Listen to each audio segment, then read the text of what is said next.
Suharman, warga Ogan Ilir, melapor ke Polda Sumsel setelah dianiaya sekelompok orang yang diduga atas perintah seorang kepala desa. Penganiayaan terjadi di Desa Embacang, Lubuk Liat pada Selasa 4 November 2025 lalu. Sebelum kejadian, ia sempat berbicara dengan terlapor melalui telepon setelah mendatangi ketua RT setempat.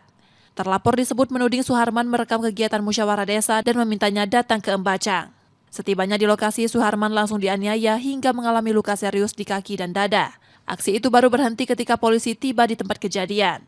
Tuduhan mereka, saya mendokumentasikan musdes tanpa izin. HP saya posisinya lobet, hampir lobet, 10%. Dan waktu itu pula saya tidak megang HP sama sekali. Saya taruh di dalam tas, nah, kemudian saya diseret itu, lalu saya dihujani ramai-ramai.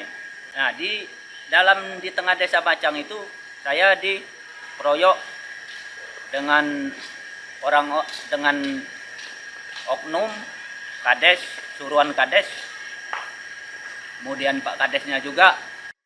Laporan dugaan penganiayaan telah diterima Polda Sumsel dan kini menunggu tindak lanjut penyelidikan. Reski Oktora, Muklas Diferensial, Kompas TV, Palembang, Sumatera Selatan.